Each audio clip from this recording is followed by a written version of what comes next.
함께 읽은 이제 욥기서 9장과 읽지는 않았지만 10장에 있는 이 말씀을 통해서 하나님께서 주시는 은혜를 우리가 피차 함께 나누는 시간이 되기를 바랍니다. 여러분, 욥기서 9장과 10장 이 두 장은 이 앞에 나왔던 욥의 친구 빌닷의 말에 대한 욥의 반론, 변론이 기록된 것입니다. 여러분, 앞에서 엘리바스나 이 빌닷도 사실은 욥이 이런 인생의 고난을 당하게 된 것은 하나님 앞에 죄를 지었기 때문이다라고 판단을 한 겁니다. 이렇게 하나님께서 어떻게 공의로우시고 또 하나님께서 정의롭게 판단하시는 분인데 하나님이 틀렸다 할 수 있겠는가? 이 재앙이 임한 것은 하나님이 주신 것이기 때문에 욥이 아무리 의로운 척해도 분명히 그 속에 죄가 있을 거다. 네가 알지 못하는 그런 죄가 있을 거다. 그래서 하나님께서 욥에게 재앙을 내렸고 이런 고난을 더했다라고 생각한 겁니다. 그래서 이 빌닷은 욥에게 회복되기 원한다면 빨리 회개해라. 그렇게 책망을 합니다. 그래서 욥은 이런 말들을 들으면서 이제 반론을 제기를 하게 되는 게 오늘 9장 10장입니다. 빌닷이 말한 이 공의로운 하나님은 욥은 인정하겠다는 거예요. 그렇지만 자신이 이런 죄 때문에 이런 고통을 당했다는 것은 인정할 수 없다. 이제 그게 핵심입니다. 그러므로 이 고난의 이 문제는 죄와 연결하는 것은 잘못된 것이다. 그렇게 하지 말자고 얘기하는 겁니다. 좀 더 이제 정확하게 얘기하면 하나님께서 무슨 이유로 이런 고통을 내게 주셨는지 나도 알 길이 없다.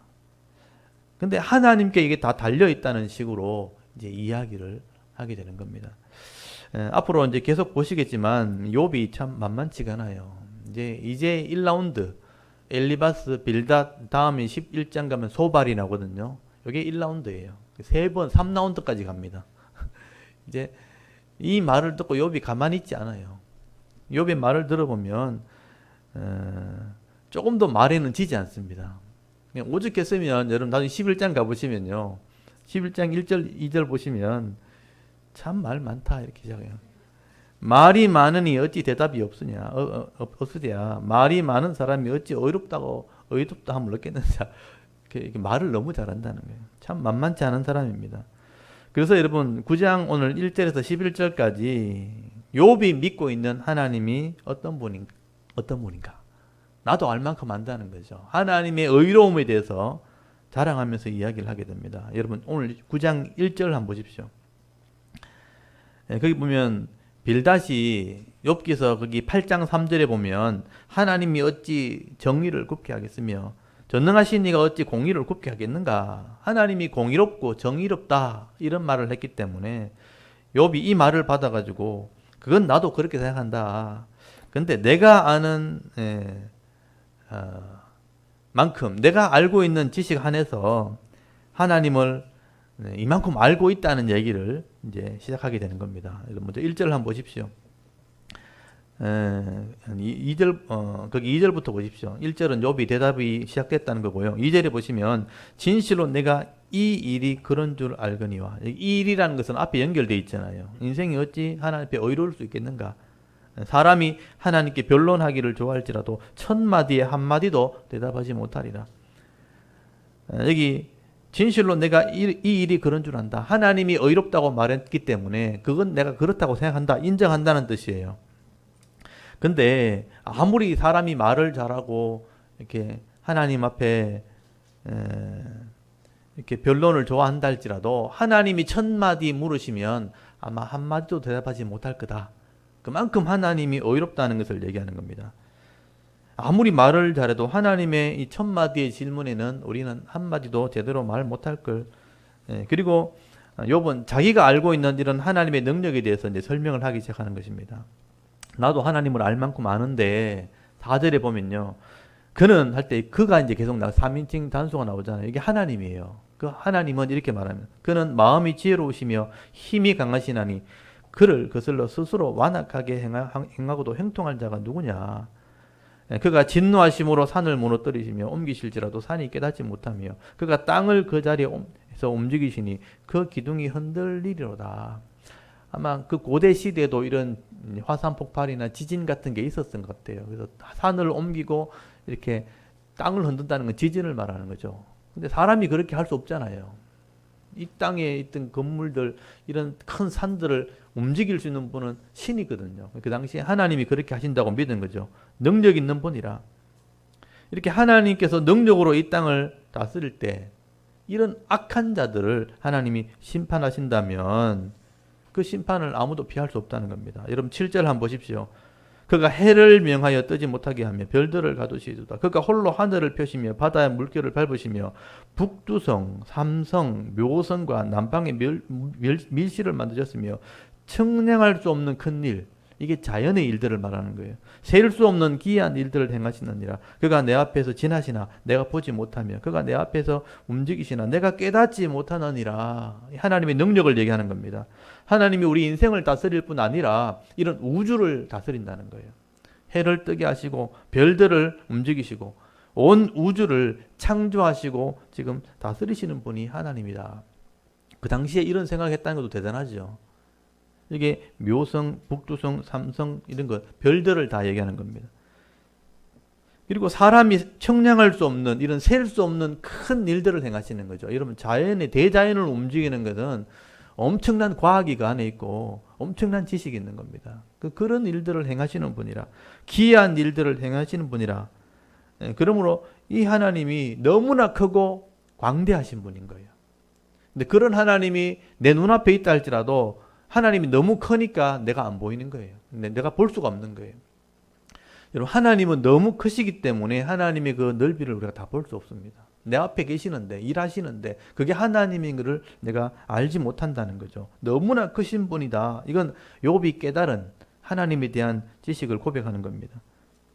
사실 이 욥의 신앙도 대단하죠. 그런 고대 시대에 해나 이 별들을 우상으로 섬기는 시대입니다. 그때는. 근데 해나 별들을 우상으로 섬기는 그런 시대에 이런 해나 별들을 다스리신 분이 하나님이라고, 우주를 창조하신 분이 하나님이라고 믿는 그 신앙 고백도 대단한 거죠. 이렇게 온 땅과 우주를 공의로 다스리시고 심판하시는 분이 하나님이시라면 한낱 이 먼지 같은 인간을 우리가 심판하신다면 감히 그 하나님 앞에 우리가 피할 수 있겠는가 하는 얘기를 하게 되는 겁니다. 여러분 12절 한번 보십시오. 연결해가지고 하나님이 빼앗으시면, 이런 하나님이 우리를 빼앗으면, 심판하면 누가 막을 수 있으며 무엇을 하시니까 하고 누가 물을 수 있겠는가. 13절에 하나님을 대적하는 라합을 돕는 자, 이건 라합은 바다 괴물이에요. 악한 자를 돕는 자, 이런 능력 있는 자라 할지라도 굴복을 하는데 14절에 하물며 내가 감히 대답하겠으며 그 앞에 무슨 말을 택하랴. 내가 감히 어떻게 하나님께 호소하겠는가, 대적하겠는가. 그래서 15절에 보시면요, 내가 아무리 의로울지라도 대답하지 못하고 간구할 뿐이라 라고 되어 있는데, 이 간구는 뭐냐면 엎드린다는 뜻이에요. 그 하나님 앞에 내가 납작 엎드릴 수밖에 없다. 어떻게 대적하겠는가. 근데 여러분 지금 욥이 지금 하고 싶은 말이 뭐냐 하면, 이런 공의의 하나님은 내가 인정하겠다. 이런 하나님의 놀라운 능력을 인정한다는 겁니다. 하나님의 다스리심과 하나님의 판단은 내가 인정하지만 지금 내가 당하고 있는 이 고통과 질병의 문제는 내 죄 때문에 생긴 게 아니라, 내 징계는 죄 때문에 생긴 게 아니다 하는 것을 지금 말하고 싶은 거예요. 하나님은 인정하는데 내 당하는 고통은 죄 때문에 일어나는 게 아니다. 이유는 모르지만 까닭 없이 당하는 고통 때문에 욥은 지금 그 이유를 알고 싶다 하는 얘기를 하고 있는 겁니다. 여러분 17절이 오늘 이게 하나의 좀 핵심이죠. 17절에 보시면 그가 폭풍으로 나를 치시고 까닭 없이 하는 게 오늘 욥의 마음이에요. 까닭 없이 내 상처를 깊게 하시며 나를 숨쉬지 못하게 하시며 괴로움을 내게 채우시는구나. 이게 욥의 마음입니다. 지금 전능하신 하나님 내가 믿고 다 인정하는데, 공의로운 것도 인정하는데 내 고통 요거는 죄 때문에 온 게 아닌 것 같다. 까닭 없이 생긴 것 같다라고 지금 얘기하는 거예요. 지금 욥이 자신이 이제 이해할 수 없는 이런 비참한 고통 속에 있는 것은 맞긴 한데, 이런 고통이 있는 것 분명히 맞는데 아무리 생각해봐도 욥이 당하는 이 고통은 까닭 없이 당하는 고통이다. 그게 욥의 주장입니다. 이게 한결같은 지금 끝까지 나오는 욥의 주장이에요. 그리고 동시에 이 답답한 마음도 있다는 거죠. 그래서 욥의 친구들이 왔으면 이걸 좀 이해해주고 좀 편들어주면 좋겠는데 이 친구들이요 자기 생각만 얘기하는 거예요. 너는 죄를 지어서 그렇다는 거예요. 빨리 회개해라. 그러니까 답답하다는 겁니다. 그래서 이런 19절부터는 힘으로 말하면 그가 강하시고 심판으로 말하면 누가 그를 소환하겠느냐. 내가 이 고난의 이유를 묻기 위해서 하나님을 대적하고 또 하나님 앞에 이렇게 가서 재판석에 하나님을 모셔오고 싶다. 그러니까 같이 한번 재판받고 싶다. 하나님한테 직접 내가 재판받고 싶다. 사실 이게 욥의 마음이죠. 그런데 가만히 생각해 보니까요. 여기서부터 이제 욥의 생각이 이제 바뀌기 시작합니다. 여기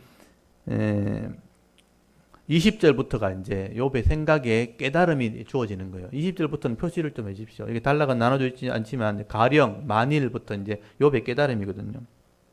이런 전능하신 하나님이 왔으면 좋겠는데, 근데 막상 하나님이 오시면 감히 내가 하나님 앞에 설 수 있겠는가? 20절부터 21절까지 말씀 보시면요, 욥이 깨달은 진리가 나오는데 이게 뭐냐면 욥의 인죄론이라는 거예요. 인죄론. 하나님 앞에 우리는 죄인이다 하는 그 인죄론이 뭐냐면 우리의 죄성을 논하는 거거든요. 그게 조지신학에 나오는 거예요. 근데 여기에 그 진리가 나와요. 가령 만약에 내가 아무리 의로울지라도 내 입이 나를 정죄하리니 가령 내가 온전할지라도 나를 정죄하리라. 자기를 생각해 보니까 분명히 하나님은 어려우시고 하나님이 재판하러 오신다면 내가 그 하나님 앞에서는 설 자신이 없는 거예요. 내 스스로도 나를 정죄하게 될 거다. 내가 부족하다는 걸 인정할 거다. 21절에 보면요. 나는 온전하다마는 흠이 없다고 생각하지만 그러나 내가 나를 돌보지 아니하고 내 생명을 천히 여긴다. 내가 스스로도 나는 천히 여긴다는 건 뭐냐면 싫어한다. 내가 내 스스로 봐도 경멸스럽다. 이렇게 말하는 거죠. 여러분 이 말이 욥의 이제 신앙 고백이나 마찬가지예요. 이게 욥의 인죄론이라는 겁니다. 보편적인 죄를 말하는 거죠. 욥이 지금 당하는 이 고난의 문제는 죄 때문에 오는 게 아니라고 자기는 확신하는데, 그렇지만 하나님 앞에 자기는 절대적으로 의로운 사람은 아니잖아요. 내가 절대적인 의로움은 없다는 겁니다. 그래서 이걸 논하게 되는 거예요. 욥도 하나님 앞에는 죄인이라는 말입니다. 이것은 인간의 보편적인 죄를 말하는 것입니다. 그래서 이것을 제가 욥의 인죄론 이런 이제 해석은 없어요. 제가 해석한 겁니다. 이게 욥의 인죄론이다. 죄에 대한 인식이다라고 보는 겁니다. 여러분 이 욥은요 엘리바스나 이 빌닷이 주장하는 것처럼 내가 지금 당하는 고난은 죄 때문에 온 게 아니라고 이렇게 지금 얘기를 하지만 인간의 보편적인 이 죄론에 비춰볼 때 나도 죄인이라는 것은 인정할 수밖에 없다. 이게 이제 욥의 생각이라는 거죠. 이 말을 통해서 그걸 좀 인식하셔야 돼요. 그러므로 욥은 이 자신을 비롯해서 자기뿐만 아니라 이 땅에 있는 모든 사람들은, 이 땅에 있는 모든 인간들은 다 죄인일 수밖에 없다는 주장을 하게 되는 겁니다. 이게 이제 욥의 반론이에요. 여러분 22절부터 이제 35절까지 이제 끝까지 말씀은 하나님 앞에서는 우리가 다 죄인이다. 의로운 자나 악한 자나 다 하나님 앞에 죄인일 수밖에 없다. 우리가 그냥 의롭다고 말하지만 하나님 앞에서는 죄인인 거예요. 우리가 볼 때는 신앙 좋다고 생각하지만 또 저 사람이 뭐 악한 자라고 생각하면 당연히 악한 자이지만 우리가 생각하는 의로운 자라도 하나님 앞에서는 죄인일 수밖에 없다. 그러니까 하나님 앞에 의로운 자는 없다. 이게 욥의 주장입니다. 근데 이게 놀라운 것은 이게 신약에 가야 정리가 되는 거예요. 사도 바울이 로마서 3장에 보면 복음을 얘기하면서 우리 모든 사람은 죄인이라는 얘기를 하게 돼요. 이방인도 죄인이고 유대인도 죄인이고 다 죄인일 수밖에 없다. 그래서 그 죄인을 우리가 하나님이 구원한 거다라는 얘기를 하게 되거든요.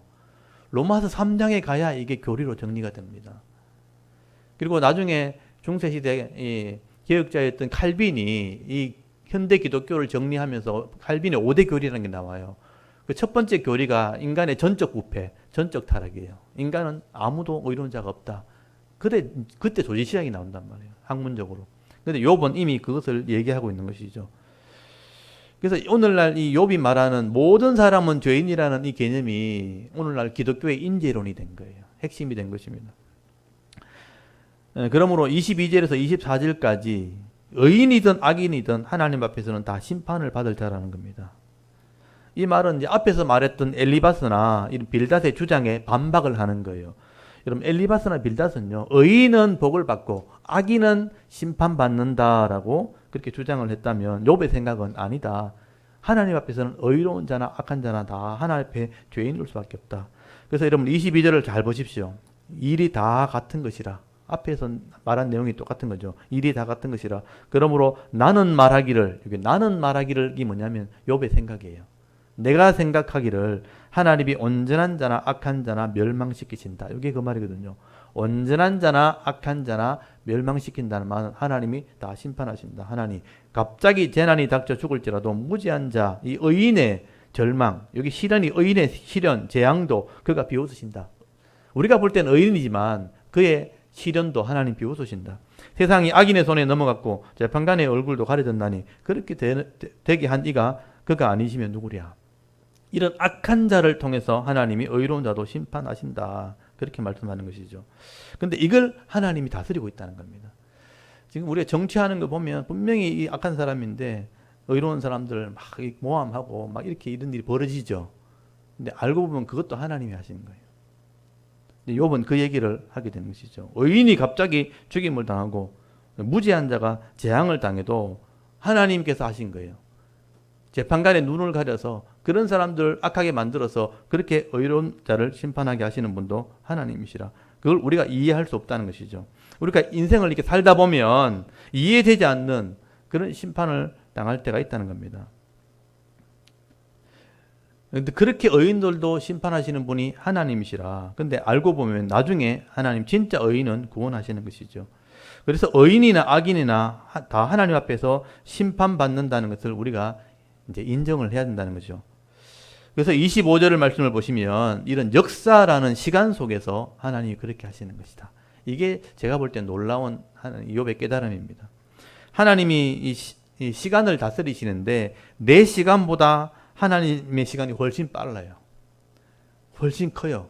그래서 내 시간 안에 하나님의 시간이 더 크기 때문에 나는 하나님의 복을 볼 수 없을 수도 있다. 이 복이라는 게 뭐냐면요. 여러분 25절에 보시면 나의 날이 경주자보다 빨리 사라져. 이 나의 날이란 게 뭐냐면 시간이거든요. 요음이라는 시간을 말해요. 인생을 말하는 거예요. 내 시간이 굉장히 빠르게 하기 때문에 복을 볼 수 없다는 게 뭐냐. 복이 뭐냐면 토브란 말이에요. 좋다. 내가 정의를 볼 수 없다. 옳은 것을 볼 수 없다는 거예요. 이 땅에 공의를 이루어지기 바라는데 내 인생 가운데 보지 못할 수도 있어요. 악인이 득세하는 것만 볼 때가 있단 말이에요. 근데 그건 하나님 시간 안에서는 짧은 거죠. 나는 못 봤는데 하나님 보실 수 있어요. 그래서 26절에 그가 지나가는 것이 빠른 배 같고 먹이에 날아내리는 독수리와도 같구나. 이 시간을 빨리 가는 것을 비유로 설명한 것이죠. 그 당시에는 배가 굉장히 빨리 가는가 봐요. 바람으로 이용해서 가는 배밖에 없었을 텐데도. 그리고 독수리가 날개를 막 가지고 새끼를 먹이를 잡아먹는 게 굉장히 빠르게 느껴졌던 것 같아요. 그렇게 빨리 간다. 그렇게 빨리 하나님이 세상을 심판하시는 것이다. 흘러가는 시간 속에 내 인생 속에서는 좋은 것을 보지 못할 수 있다. 그렇지만 하나님의 시간 속에 하나님의 역사 속에서는 다 하나님께서 심판하시는 거예요. 의로운 자가 심판받는 것 같고 악한 자가 눈이 가려져서 그를 악하게 하는 것 같은데 알고 보면 그것도 하나님의 의로운 심판이 되는 거죠. 나중에 보면 그렇다는 거예요. 그래서 이런 하나님의 절대적인 심판에서는요, 인간의 어떤 노력도 필요 없는 거죠. 인간이 아무리 호소를 하고 그걸 바꾸려 해도 바꿀 수 없다. 이게 인간의 어떤 죄인들의 고통이고 죄인의 한계입니다. 여러분 27절 한번 보십시오. 가령 내가 말하기를 내 불평을 잊고 얼굴빛을 고쳐 즐거운 모양을 하자 할지라도 내 모든 고통을 두려워하오리니 주께서 나를 죄 없다고 여기지 않으실 줄 아나이다. 내가 정죄하심을 당할진데 어찌 헛되이 수고하리까. 이 욥의 고백입니다. 인간의 한계입니다. 인간에게 주어진 이 죄 문제 때문에 고통을 이렇게 당할 때 해결하지 못하지만 억지로 막 웃으면서 이제 괜찮은 척, 즐거운 모양을 내어서 이렇게 태연한 척 그렇게 해보지만 사실 근본적으로 이 죄의 문제와 고통 문제를 내가 없앨 수 없죠. 해결하지 못합니다. 그게 헛된 노력과 같다. 불교에서 말하는 것처럼 그냥 잊어버려라. 자기를 없애라. 고행을 막 하죠. 막 고통 중에 인간의 죄 문제 때문에 고통스러운데 내 자신을 없애면 된다. 내 자아를 없애면 그게 없어지는 게 아니잖아요. 죄는 그대로 있는 겁니다. 잊으려고 하는 거지. 그래서 고행을 막 하는 거죠. 착 깔아앉히고 막 이렇게 다른 생각하는 거죠. 그런다고 이 죄의 문제가 없어지는 게 아니에요. 이 조엘 오스틴 이 목사님처럼 긍정의 마음, 괜찮다, 잘 될 거다. 긍정의 마음을 막 자기를 포장한다 그래서 이 죄의 문제 자체가 없어지는 게 아닙니다. 인생의 고통이 없어지는 게 아니죠. 이건 헛수고일 뿐이다. 그렇게 말하는 겁니다. 30절 한번 보십시오. 30절에 보면 인간이 그 죄를 씻으려고 아무리 세척제로 씻어봐라 씻어지는가. 여기 30절에 보면 내가 눈 녹는 물로 몸을 씻고 잿물로 손을 깨끗하게 할지라도 주께서 나를 개천, 이게 더러운 웅덩이에 빠지게 하시니 내 옷이라도 나를 싫어하리라. 내가 죄 문제를 한번 씻어보려고 아무리 깨끗하게 눈 녹는 물이니까 아마 그때는 이 세탁제가 발달되지 않았기 때문에 이런 눈 녹는 물에 있는 여러 가지 이제 요소들이 이제 씻어내는 그런 역할을 했던 것 같아요. 검은 물이 나오거든요. 이렇게 얼음이 녹았던 물에서. 그런 걸로 아무리 씻어봐라. 하나님이 더러운 웅덩이에 빠뜨려서 네 죄를 드러나게 할 거다. 그래서 옷이 입어도 그게 감춰지지 않는 것이죠. 그리고 당시에는 하나님께서 중재자를 세우지 않았다는 거죠. 죄 문제를 해결할 중재자를 세우지 않았기 때문에 죄 문제를 해결할 수 없어요. 여러분 33절 보세요. 우리 사이에 손을 얹을 판결자도 없구나. 이 손을 얹을 판결자가 뭐냐면요. 두 사람 사이에 손을 얹어가지고 중재하는 사람. 그러니까 하나님과 죄인 사이에 서가지고 죄를 이렇게 해결할 수 있는 사람이 없다는 뜻이에요. 죄의 중재자가 없는 시대다. 그래서 하나님께서 구약시대 이스라엘 사람들은 제사제도를 줬잖아요. 제사제를 통해서 죄 문제를 해결했고 신약시대는 예수 그리스도의 십자가를 통해서 죄 문제를 해결했죠. 예수님이 중보자 되신 거잖아요. 그런데 그 당시에는 이런 죄 문제를 해결할 중보자가 없었어요. 그 당시에는 양심의 법밖에 없어요. 양심의 법. 하나님을 아는 양심의 법과 그리고 일반 은총, 자연 속에 나타나는 이 창조주의 신적 지식, 엄청난 자연을 보면서 신이 있을 거다 하는 지식, 그것으로 회개한 거예요. 그래서 이게 로마서에 나옵니다, 나중에. 그런 양심의 법과 일반적인 은총을 가지고도 하나님을 회개할 수 있어요. 근데 그럼에도 불구하고 회개하지 않으면 이 죄의 문제는 내가 담당을 해야 되는 거예요. 중재자가 없으니까. 내가 죄의 고통을 담당해야 되는 것이죠. 그래서 이제 그게 인간의 한계였다 하는 것입니다. 그래서 여러분 지금도 이 죄의 문제를 우리가 해결하지 못하면요. 이런 고통을 내가 담당해야 되는 거예요. 그래서 불신자들은 하나님의 중재자로 주신 이 예수를 믿지 않잖아요. 예수님이 중재자라고 지금 소개한 게 복음이라는 건데 이 불신자들도 하나님 믿지 않고 하나님 말씀을 믿지 않고 예수의 중재, 이 속죄를 믿지 않으면 그 죄는 누가 담당해야 돼요? 내가 담당해야 되는 거예요. 그래서 내가 심판을 받고 내가 지옥 갈 수밖에 없는 거예요. 그게 성경이 말하는 심판입니다. 그래서 여러분 34절에서 35절까지 욥이 답을 얻지를 못하니까 결국 마지막에 하나님께 호소하는 게 마지막 말씀입니다. 주께서 그의 막대기, 이 고난의 막대기거든요. 고난의 막대기를 내게서 떠나게 하시고 그의 위험이 나를 두렵게 하지 아니하시기를 원한다. 내가 평안을 누리기 바란다 이 말이죠. 그리하시면 내가 두려움 없이 말하리라. 나는 본래 그렇게 할 수 있는 자가 아니니라. 하나님께서 이 고난의 막대기를 해결해 주시고 두려움을 없애 주셔야 내가 평안을 누릴 수 있고 내가 위로를 받을 수 있는데 나 자신은 그렇게 할 수 있는 존재가 아니다. 하나님이 해결하지 않으면 방법이 없다. 욥은 지금 자기 고통의 문제를 통해서 이제 죄인의 한계를 지금 고백을 하고 있는 것입니다. 저는 이게 욥의 깨달음이라고 생각하는 거죠. 하나님이 이걸 왜 성경으로 만들어 주셨겠어요? 긴 얘기를 1절에서 35절까지 그 핵심을 잘 알아내는 게 오늘 중요한 겁니다. 우리 이제 고등학교 시험 치면 논술 치잖아요. 논술을 이 글의 핵심을 찾아내는 거거든요. 근데 이걸 우리가 이제 훈련하는 게 성경이에요. 굉장히 이건 고난도의 훈련입니다. 그래서 제가 그랬잖아요. 이 욥기서가 시편이 굉장히 어려운 책이라고.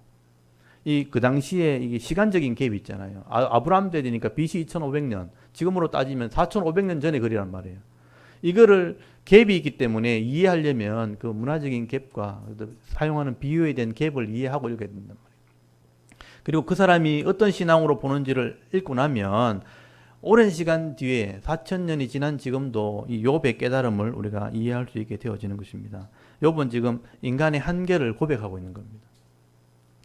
여러분 이 욥기 9장에는요. 이 빌닷이 욥의 고통의 문제가 죄 때문에 왔다 이렇게 주장했기 때문에 욥은 이 죄로 말미암아 주어진 인생의 고통의 문제 이 자체는 나뿐 아니고 이제는 이 땅에 있는 모든 사람이 다 당하는 그런 보편적인 고통의 문제라는 것을 지금 설명을 하게 되는 겁니다.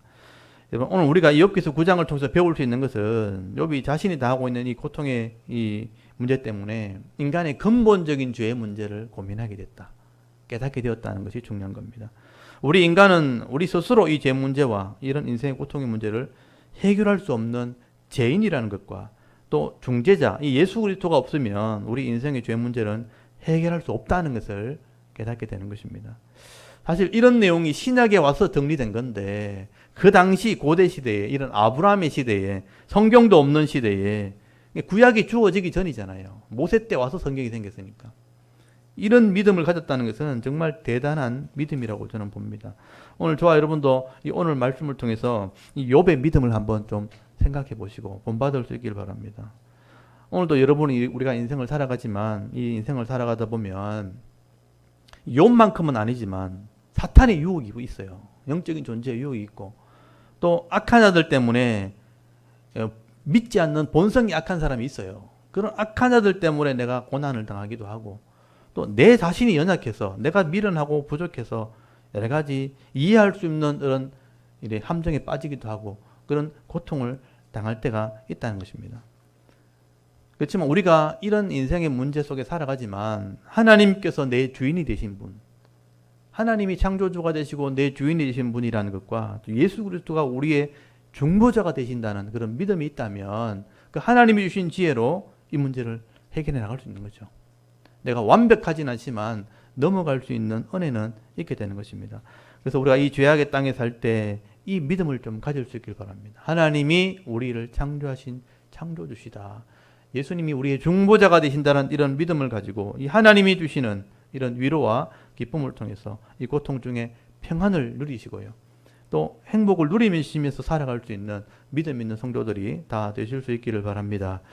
그리고 10장에 보면 연결되어 있기 때문에 제가 잠깐만 나누겠습니다. 10장에 보시면 이 답답한 마음 중에 하나님께 막 질문을 하는 욥의 질문과 욥의 마지막 기도가 나옵니다. 여러분 1절 2절 한번 보십시오. 욥이 이제 불평 섞인 불만을 합니다. 답이 안 나오니까 이런 투정을 하는 거예요. 내 영혼이 살기에 곤비하니 내 불평을 토로하고 내 마음이 괴로운 대로 말하리라. 내가 하나님께 아뢰오리니 나를 정죄하지 마시옵고 무슨 까닭으로 나와 더불어 변론하시는지 내게 알게 하옵소서. 왜 이런 일이 생겼습니까? 좀 알게만 좀 해주십시오라는 투정입니다.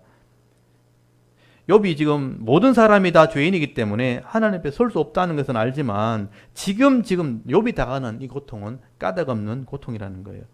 그래서 친구들이 와서 자꾸 정죄를 하고 회개하라고 자꾸 책망을 하니까 적어도 욥이 생각할 때 나는 이런 고통을 당할 만한 죄를 짓지 않았다는 거죠. 그래서 욥이 지금 질문을 자꾸 하는 겁니다. 왜 나를 이렇게 정죄하고 무슨 까닭으로 하나님이 나와 다투시는지 좀 알게 좀 해주십시오.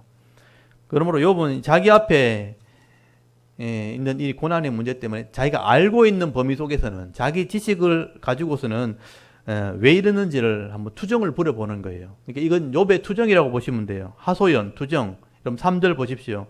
주께서 주의 손으로 지으신 것을 학대하시며 멸시하시고 악인의 꾀에 빛을 비추시기를 선히 여기시나이까. 이런 표현들을 잘 보십시오. 우리가 그러니까 똑같은 투정을 해도 좀 고급스럽게 한다는 거예요. 주께서 주의 손으로 지으신 것을 학대하시면 자기한테 했던 걸 말하는 거죠. 학대하시고 하나님 만들어 놓고 왜 그렇게 학대하십니까? 멸시하십니까? 악인이 꾀를 자꾸 이렇게 잘 됐다고 비춰주십니까? 그러니까 욥의 것을 빼앗아 갔잖아요. 자기 소유물을 빼앗아간 것에 대한 투정이라고 보시면 돼요. 하나님께서 다 허락해 줘놓고 잘 살도록 줘놔놓고 그걸 가지고 막 학대하고 멸시하십니까? 악한 자들이 빼앗아가는데 그들에게 빛을 막 비춰주고 합니까? 이 말은 왜 다 뺏어갑니까? 줬다가 뺏어가는 게 제일 기분 나쁘잖아요. 왜 그렇게 하십니까? 여러분 4절 5절 한번 보십시오. 하나님 마치요 사람처럼 한다는 거예요. 주께서도 육신의 눈이 있나이까? 주께서 사람처럼 보시나이까? 주의 날이 어찌 사람의 날과 같으며 주의 해가 어찌 인생의 해와 같기로 내 허물을 찾으시며 나의 죄를 덜추내시나이까? 전능하신 하나님인데 왜 사람같이 하냐고. 하나님 요거밖에 안 되냐고. 그러니까 사람이 죄를 막 들추듯이, 사람이 미운 사람 괴롭히듯이 사람이 하는 것처럼 내한테 대합니까? 그거밖에 안 됩니까? 라고 투정을 부리는 겁니다. 7절 한번 보십시오. 주께서 내가 악하지 않은 줄 아시나이다. 주의 손에서 나를 벗어나게 할 자도 없나이다. 하나님께서 내가 악하지 않는 거 다 알면서, 내가 주의 손을 벗어나지 못한다는 거 다 알면서 왜 사람이 하는 것처럼 나를 이렇게 정죄를 하십니까? 도대체 이유가 뭡니까? 라고 질문하는 겁니다. 이런 8절부터 병에 걸린 것을 투정합니다. 8절에 보면 주의 손으로 나를 빚으셨으며 만드셨는데 이제 나를 멸시하나이까. 기억하옵소서. 주께서 내 몸을 지으시기를 흙으로 뭉치듯 하셨거늘 다시 나를 티끌로 돌려보내려 하시나이까. 하나님께서 자기 몸을 만드는 걸 안다는 거죠. 이것도 대단한 지식이죠. 근데 만들어 놓고 왜 병들게 하셔가지고 마치 죽은 자가 지금 흙바닥에 누워있는 것처럼 그렇게 만들어 놨습니까? 참 이해가 안 간다는 거예요. 그럼 10절에서 13절까지 보시면 사람이 몸을 만드는 과정을 하나님이 어떻게 만드는 거 설명하는 거예요. 그때는 이제 과학적인 지식이 없으니까 이렇게 설명했겠죠. 10절에 주께서 나를 젖과 같이 쏟으셨으며 엉긴 젖처럼 엉기게 하지 아니하셨나이까. 피부와 살을 내게 입히시며 뼈와 힘줄로 나를 엮으시고 생명과 은혜를 내게 주시고 나를 보살피심으로 내 영을 지키셨나이다. 이렇게 설명하죠. 이렇게 양을 치는 사람도 우유를 받으니까 우유를 계속 저으면요, 이게 덩어리가 지거든요. 버터가 되는 거예요. 하나님이 그렇게 나를 몸을 만들지 않았겠는가? 엄마 뱃속에 있을 때 내가 이렇게 젖이 덩어리 되듯이 이렇게 뭉쳐져서 내가 사람 몸이 되지 않았겠는가? 그래서 피부가 생기고 또 살이 생기고 뼈에 힘줄이 붙어가지고 생명이 들어가고 거기 영혼을 주신 분이 하나님이지 않겠는가? 이렇게 하나님께서 귀하게 나를 만들어 놓고 한편으로는 좀 고통 줄 것도 마음에 있다는 거예요. 13절에 보면요. 그러한데 주께서 이것들이 뭐냐면 인생에 고통 줄 것을 마음에 품고 계셨다. 하나님 고통 줄 거면서 다 만들었잖아요. 실컷 아름답게 만들어 놓고 고통까지 준다는 거예요. 그게 무슨 심보냐 이렇게 묻는 거죠. 이 뜻이 주께 있는 줄 내가 아나이다. 주께서 이것들을 마음에 품고 이미 있지 않았느냐고. 나를 만드실 때 이런 몸의 질병이나 고통 줄 것도 마음에 품고 계신 거 아니냐고. 왜 그렇게 하셨냐고. 14절에 내가 범죄하면 주께서 나를 죄인으로 인정하시고, 그러니까 인정한다는 게 뭐냐면 이렇게 조사한다, 감찰한다. 내 죄를 다 조사해 놓고 내 죄악을 사하지 아니하나이다. 하나님 왜 그렇게 하십니까? 내가 죄를 짓는지 막 조사하고 감시하다가 죄를 지으면 용서하지 않고 고통을 막 더하신다는 거예요. 여러분, 내가 죄를 지어서 고통당하는 게 아닌 것은 분명한데 혹시나 하나님께서 이렇게 고통을 준 거 아닌가 하고 생각을 해보는 거예요. 욥의 투정이에요, 이게. 그러니까 이 투정하는 내용이 굉장히 지식을 가지고 투정을 하는 겁니다. 근데 이건 정답은 아닌데 욥에 지금 투정을 하는 겁니다. 그래서 여러분 15절에 보시면 욥이 지금 혼란스러운 거예요. 이제 모르겠다는 뜻입니다. 내가 악하면 화가 있을 것이오며 내가 의로울지라도 머리를 들지 못할 것은 내 속에 부끄러움이 가득하고 내 환난을 내 눈으로 보기 때문입니다. 이제 이게 헷갈리는 거죠. 내가 악하다면 화를 당하는 것이 당연하죠. 잘못해서 벌을 받는 거니까. 근데 나는 분명히 의로운 거 확신한다는 거죠. 내가 의롭다. 잘못된 게 없다. 그런데 고통은 눈앞에 있는 거예요. 실제로 병 들었고 다 뺐겠죠. 이게 헷갈리는 거예요. 악하면 심판받는 건 당연한데 나 분명히 의로운데 고통은 현장에 또 있어요. 나한테 있는 거죠. 이게 답이 없다는 거죠. 이제 욥이 이게 혼란스러운 겁니다. 이게 설명할 길이 없다. 16절에 보시면요. 내가 머리를 들면 사자가 사냥하듯이 나를 놀라게 하고요. 17절에 보시면 하나님께서 사람을 바꿔가면서 나를 치고 군대를 보내어 치는 것 같이 친다는 거예요. 친구를 보내가지고 막 괴롭게 한다는 거예요. 결국 결론은요. 욥이 의로운 의인으로서 당하는 이 고통의 문제만큼은 내가 이제는 답을 찾지 못하겠다는 거죠. 욥의 지식이나 욥의 경험으로는 알 수 없는 거다. 모르겠다. 이거죠. 그래서 결국 욥이 마지막으로 할 수 있는 게 뭐냐 하면요. 답이 없으니까 기도하는 것밖에 없어요. 기도. 여기 마지막 기도가 나오는 겁니다. 그래서 10장 18절부터 22절까지는 욥의 기도입니다. 이런 고통이 있을 바에는 차라리 내가 태어나지 않았더라면 좋았을 건데 근데 태어났어요. 어쩔 수 없어요. 그래서 20절에 보면 내 날이 적지 아니하니까 살 날이 얼마 안 남았지 않습니까? 그런즉 거치시고 나를 버려두사 잠시나마 평안하게 하시되. 요게 욥의 기도예요. 하나님 제발 원하는데 죽기 전에 잠시라도 좀 평안했으면 좋겠어요. 왜냐하면 늘 고통이 따라다니까. 잠시라도 평안했으면 좋겠습니다. 내가 돌아오지 못할 땅, 곧 어둡고 죽음에 그늘진 땅으로 가기 전에 그랬었어. 그러니까 무덤으로 들어가기 전에 이 땅에서 조금이라도 좀 평안했으면 좋겠습니다. 야, 이게 어떻게 보면 되게 소박한 소망이죠. 뭐 이렇게 뭐 회복해달라 뭐 달라 이게 아니고 그냥 마음이 좀 평안했으면 좋겠습니다. 조금이라도 잠시라도 평안했으면 좋겠습니다. 내 살 날이 지금 볼 때 얼마 안 남은 같은데 하나님 이 땅에 있는 동안 이 고통을 좀 멈춰달라고 그치시고 말이죠. 나를 좀 버려둘라는 좀 놓아주셔서 고통에서 놓아주셔서 좀 위로를 받았으면 좋겠습니다. 조금이라도 평안했으면 좋겠습니다 하고 기도하는 겁니다. 그래서 욥기 오늘 10장에서는요 까닭 없는 이 고통, 까닭 없이 닥쳐오는 이런 인생의 고통의 문제를 해결하기 위한 어떻게 보면 욥의 몸부림이라고 볼 수 있는 거예요. 의인의 고난의 문제 때문에 이 고민하는 욥의 모습이 10장에 기록이 되어 있는 겁니다. 내가 당하는 이 고통의 문제 때문에 내가 이해할 수 있는 이런 방법들을 다 동원해 봤는데 아무리 애를 써봤지만 아직 나는 이해를 못하겠다. 근데 여기에 더 안 생각해 보십시오. 여러분이 어려움 당했을 때 이만큼 고민해 봤습니까? 그냥 한 번만에 그냥 단순히 그냥 결정해 버린 거 아닙니까? 누구 때문에 그렇다 이렇게. 그렇게 인생이 단순하지 않나요? 욥은 이 고통의 문제를 해결하려고 여러 가지 고민을 해봤다는 이게 우리가 배울 점입니다. 묵상해 보는 거죠. 내가 당장 어려우면 옆에 있는 사람 제일 먼저 원망해 버려요. 당신 때문에 그렇답니다. 내가 니를 낳아가지고 지금 괜히 이 사람 만나가지고 괜히 내가 여기 와가지고 이게 단순히 그렇게 단순히 해결 문제가 아니죠. 이걸 우리가 고민을 해봐야 되는 겁니다. 그래서 욥은 이 문제가 해결 안 되니까 단순히 조금만이라도 내가 평안했으면 좋겠습니다. 욥의 소박한 기도죠. 잠깐의 평안을 달라고 지금 기도하고 있는 것이죠.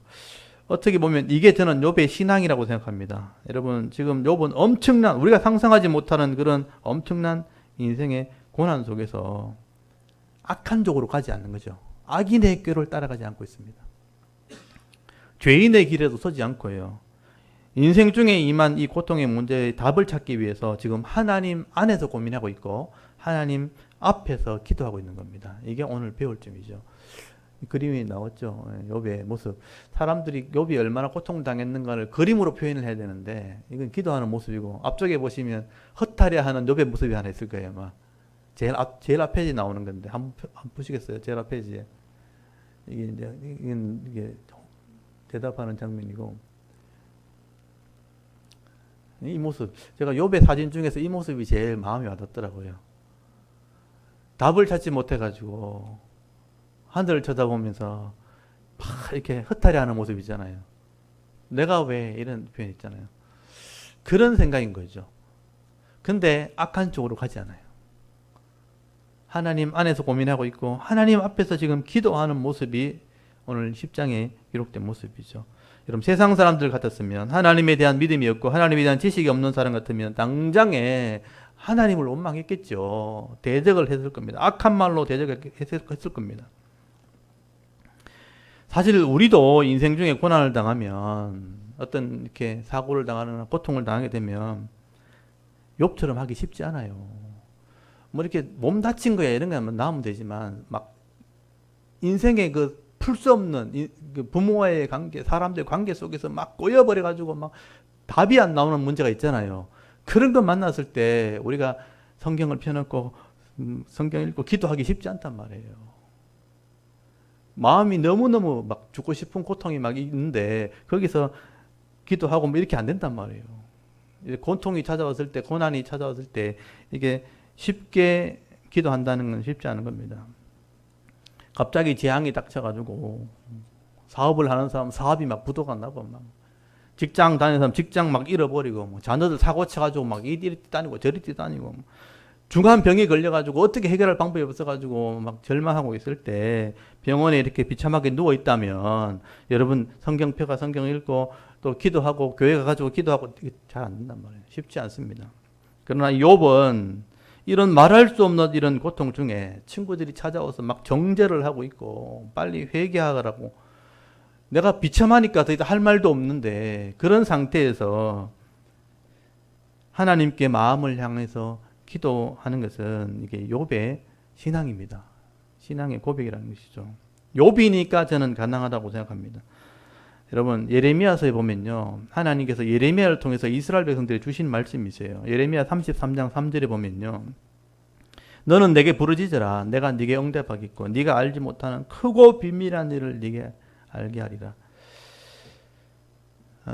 이건 많이 인용하는 구절인데 제가 같이 한번 보여드릴게요. 이제 뭐 외우기 쉬우니까 333이니까 33장 3절이니까 예레미야서 33장 3절 기도회 할 때 많이 인용하는 구절인데 이거는 단순한 말은 아니죠.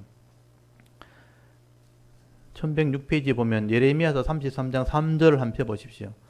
33장 3절 이거는 뭐 하도 많이 들어서 외울 수도 있어요. 한번 읽어볼까요? 시작. 너는 내게 부르짖으라. 내가 네게 응답하겠고 네가 알지 못하는 크고 은밀한 일을 네게 보이리라. 아멘. 짧은 말이죠. 너는 이스라엘 보고 하는 말이고 내게 하나님을 자신을 얘기하는 하나님께 부르짖으라. 이게 부르짖으라는 말 때문에 오해가 많은데 이 부르짖으라는 말이 소리치라는 뜻이 아니고 내한테 말해라는 뜻이에요. 쉽게 말하면 애들이 문제가 생겼는데 옆집 아저씨 찾아가지 말고 아버지한테 얘기해라 이 말이죠. 여러분 애들이 문제가 있는 거 분명히 아는데 엄마한테 아버지한테 얘기 안 하는 거예요. 그리고 친구한테 막 얘기하고 선생님한테 옆집 아저씨한테 얘기하면 아버지가 기분 나빠요. 니는 왜 다른 데 가서 얘기하노? 내한테 얘기해라 이 말이죠. 이게 그 말이에요. 이스라엘 백성이 지금 불순종해서 나라가 망하고 지금 나라가 망하게 생겼거든요. 집이 다 파산나고 성전이 무너지는 일이 생겼는데 우상한테 막 가는 거예요. 힘 있는 왕들 막 찾아가는 거예요. 그러니까 하나님이 화가 나가지고 너는 좀 내게 얘기해라 이 말이에요. 내게. 그러면 내가 준비해놨는데 네가 얘기하면 내가 응답하겠고 내가 들어줄 마음도 있고 또 네가 알지 못하는 크고 비밀한 게 뭐냐면 앞으로 회복될 것 다 준비해놨는데 그건 내가 알려주려고 그러는데 내한테 얘기 안 하는 거예요. 이게 하나님 마음이에요. 그 하나님 마음을 지금 얘기하는 것입니다. 하나님한테 가서 기도하든지 하나님께 예배를 드리든지 회복하면 되는데 엉뚱한데 우상한테 가서 막 복 달라 그러고 힘 있는 왕한테 막 예물 갖다 바치면서 도와달라 그러고 야 좀 내게 좀 얘기해라. 내게 좀 얘기해라. 내게 좀 부르짖으라. 내게 구하면 내가 응답해 주겠고 네가 알지 못하는 지금 다 회복을 장래일을 지금 준비해놨다. 말하면 된다. 하나님께서 그렇게 말씀하시는 거죠. 여러분 왜 하나님께서 이렇게 말씀하시냐면 계약서에 우리가 하나님 처음 믿을 때 레위기 계약서에 네가 어려움 당했을 때 하나님께 구하면 들어주기로 계약을 해놓은 거예요. 그게 계약서 내용에 들었어요. 네가 하나님께 구하기만 하면 내가 들어주기로 원래대로 회복하기로 계약을 해놨어요. 그 계약했기 때문에 그 계약대로 말씀대로 기도하라고 지금 얘기하는 겁니다. 하나님께 구하라. 그러므로 이 지금 욥이 고통 중에 가운데 이 엄청난 고통 가운데 다른 데 가지 않고 다른 데 구하지 않고 하나님께 구하는 것은 이렇게 하나님께 기도하는 것은 하나님께서 기뻐하시는 모습이라는 겁니다. 오늘 이것만 좀 잘 배우시면 좋겠습니다.